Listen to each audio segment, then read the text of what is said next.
Chin-Mu's vital chi stirred within him, his chi thread thick like an arm pulling the Junior Protector's sword from its sheath.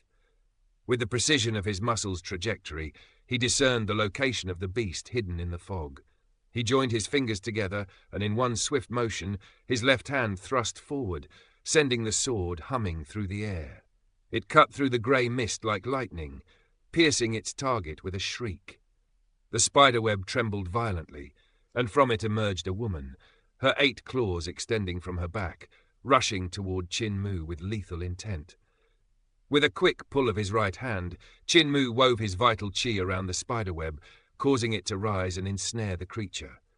His vital chi surged, the great educational heavenly devil scriptures shrinking in response, slicing the woman with 8 claws into countless pieces. Chin-Mu exhaled deeply, his glove absorbing the shrinking threads without a trace of blood. What manner of beings are these heavenly devil horde? They resemble humans, yet they are not. They appear demonic, but not entirely so. They are like insects, but not quite insects either. Truly strange.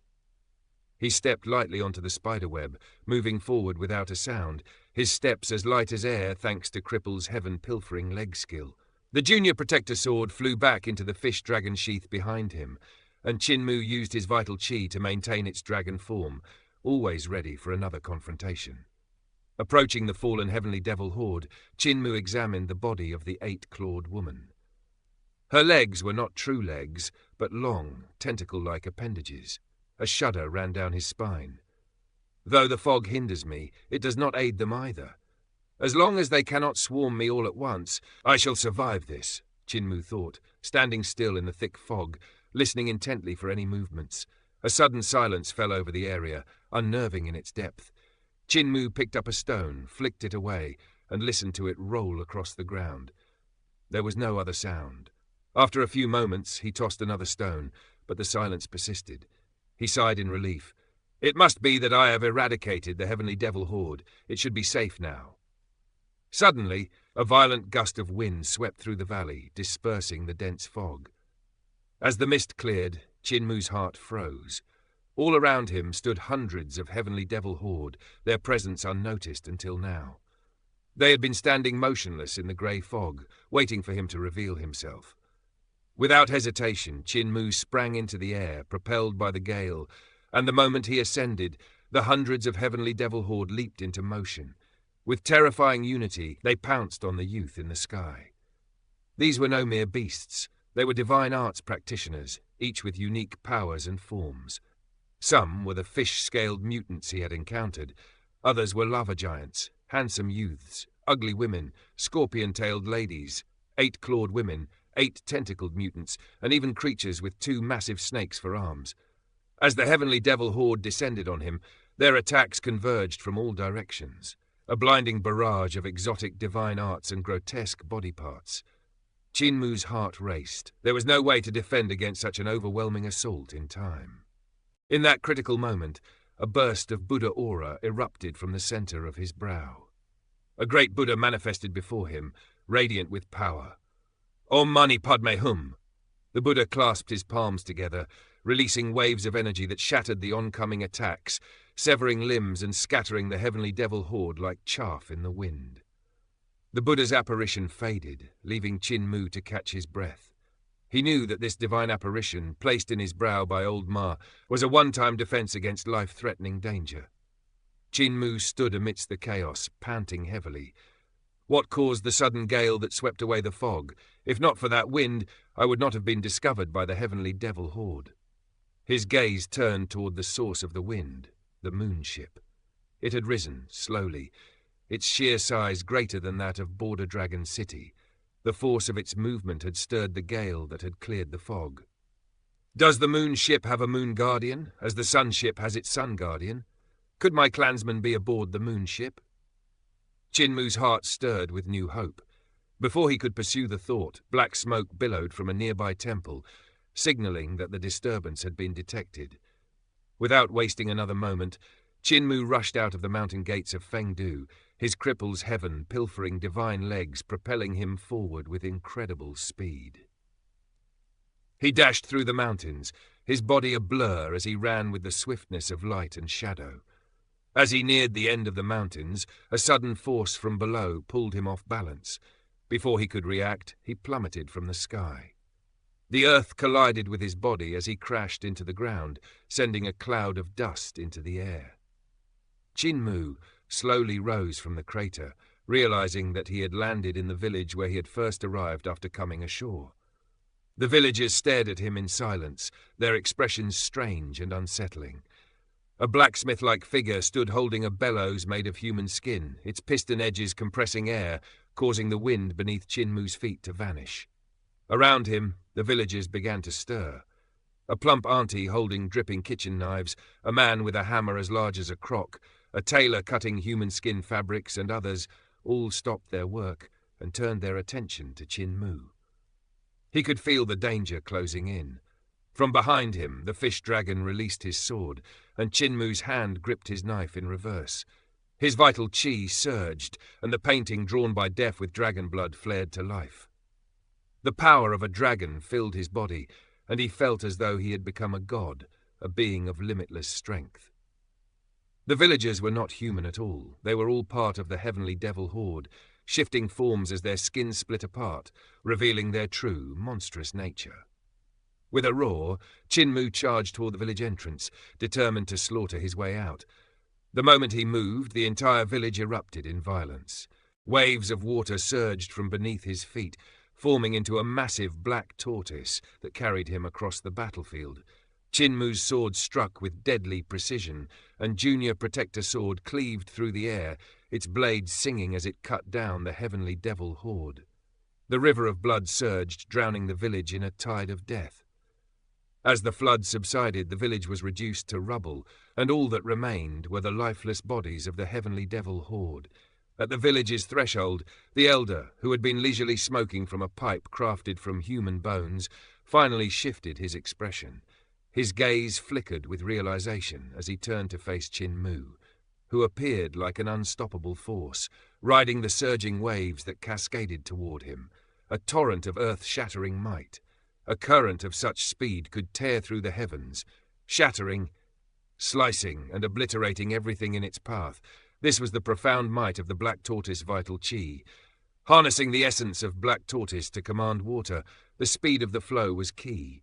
At 150 yards in an instant, not even steel could withstand the onslaught. Should it strike a person, they would be cleaved in two, leaving no trace of resistance. Nothing stood in its way. Qin Mu, atop the crest of the wave, surged forward with the full force of his overbearing presence. With Death's painting empowered by the dragon's precious blood and the mighty furnace hidden within his body by Mute, Qin Mu felt emboldened, confident that no foe could withstand his power. The elder, still calmly puffing on his human bone pipe, raised a hand and struck at the surging tide with a force that could bend the heavens. The entire river, once rushing with fierce momentum, twisted and collapsed upon itself like a massive python, its power dissipating into harmless pools that scattered in all directions. With a swift gesture, the elder pinched his fingers together, halting the advance of Junior Protector Sword with effortless ease. "Did you find Carefree Village?" The elder chuckled, a mocking smile curling upon his lips. In the same instant, Qin Mu's palm gripped the hilt of Junior Protector Sword, and he thrust with all the force of his body. The elder's power was formidable, more so than Qin Mu anticipated. But with his 9 heaven god eyes, Qin Mu saw the limits of the elder's strength, exposed before him. When the elder blocked the torrent with his hand and pinched the sword's blade, Qin Mu understood. The elder's power had already peaked. With Qin Mu's added might, the elder could no longer withstand the full force of his strike. With Dragon's precious blood and Death's painting amplifying his physical prowess, Qin Mu's strength was now as formidable as any magic power, and far from a mere match for the elder. As Junior Protector Sword plunged forward, the elder's face paled in shock. His fingers could no longer stop the blade, and the sword pierced through his palm before sinking into his chest. "Let me send you to Carefree Village now, old man." With a mighty push from his feet, Qin Mu forced the sword deeper into the elder, whose legs sunk into the ground in a desperate attempt to resist. Despite his efforts, he was unable to halt Qin Mu's overwhelming might, and deep fissures cracked the earth beneath him. Clang! The elder raised his tobacco pipe with his other hand, swinging it down upon Junior Protector Sword with a force that rattled Chinmu's arm. Numbness shot through his limb, but with quick reflexes he let go of the sword, summoning it back to him with his vital chi. With a quick, horizontal arc, Chinmu sent the blade slicing toward the elder's neck. Wave sword form. Village Chief's guidance had sharpened Chinmu's sword skills. Though simple in form, a stab, a wave, a flick, its power was formidable beyond measure. The elder dodged with surprising agility, but Junior Protector Sword swirled and arced toward him once more, closing in like the Grim Reaper. The elder could retreat no further without stepping into the boundary stone marking the living realm of the dead. Suddenly, the water, which had scattered upon the ground, rose once more, coiling around the elder like massive serpents, preparing for another strike.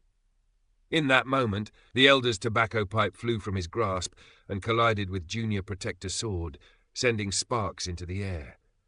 The smoke billowed from the pipe, forming grotesque skulls that cackled eerily as they charged at Chinmu, seeking to tear his soul asunder.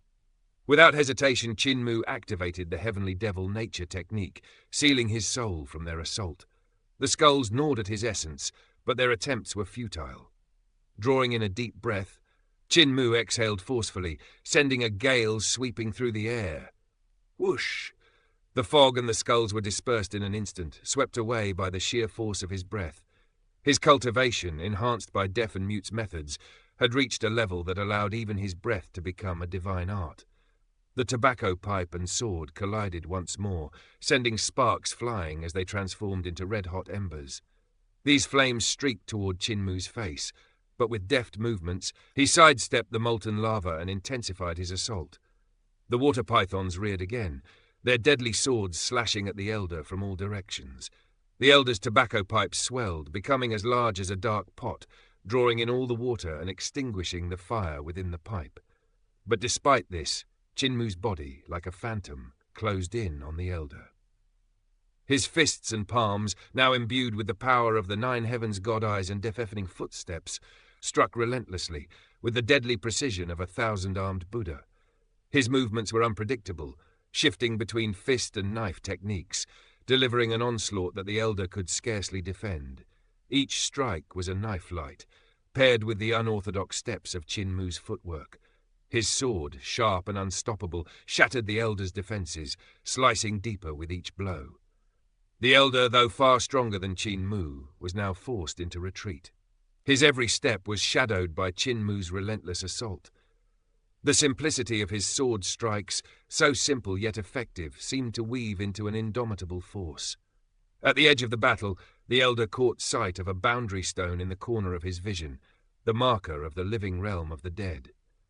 A sudden realization struck him, and he was compelled to retreat, turning swiftly and evading the sword's relentless arc. His body shifted into bones, leaving only the skeletal remains of his once imposing form. Chinmu followed, stepping past the boundary and reclaiming his flesh. His strength surged anew, overwhelming the elder's diminishing power. The balance of strength had tipped in his favor. The elder, seeing his strength drain, was forced to retreat into the sea of fog, vanishing without a trace. Relief washed over Chinmu as he took a moment to breathe. This elder was truly a fearsome opponent. Had the fight continued, he would have faced his demise once the effects of the dragon's precious blood wore off. Making his way to the dock, Chinmu looked out at the boundless sea of fog. A faint lantern light gleamed from within, casting an eerie glow across the water. Will Village Chief arrive in time? Chinmu wondered aloud. Turning, he saw the surging devil clouds approaching rapidly, their ominous presence signaling that the strongest practitioners in the village had been activated to investigate. As the boat with the lantern arrived, Chinmu's heart sank. Village Chief had not yet appeared. Boarding the small boat, Chinmu silently prayed for his safety. The devil clouds had already reached the village's boundaries, and time was running out. The boatman, clad in a woven coat, rowed the boat slowly into the fog. Chinmu, still standing on the bow, glanced back one final time, but there was no sign of Village Chief. Sighing, he muttered to himself, "Village Chief is strong. He will return safely." The boat continued its slow progress into the mist, the lantern casting a faint glow into the impenetrable darkness. Suddenly the fog surged beneath the boat, and a white skeleton in tattered clothing leaped from the depths, lunging toward Qin Mu. Unfazed, Qin Mu had already anticipated the attack. As the skeleton's head broke the surface, Junior Protector's sword was already raised. Cleave sword form. The skeleton, grasping its human bone pipe in a futile defense, was unable to react in time. Junior Protector's sword cleaved its neck in one swift motion. Its head flew off, sinking into the fog below, while the lifeless body crumpled to the deck. "I've been waiting for you." Qin Mu sheathed his sword, the 9 heavens markings fading from his eyes. The power of the dragon's blood and Death's painting continued to dissipate. He stared down at the skeleton's shattered bones and tossed them overboard along with the pipe. Though the tobacco pipe was a fine weapon, made from rare human bones, its origins left him uneasy. "Village chief will be fine," he whispered to himself, watching the boat drift steadily through the mist, further and further into the unknown. Above, in the realm of the dead, a whirlpool split the sky as village chief emerged, his sword gleaming like a streak of divine light. Blood poured from the broken whirlpool, filling the sky with crimson. Turning back, village chief sealed the whirlpool with his sword, halting the monstrous forces within.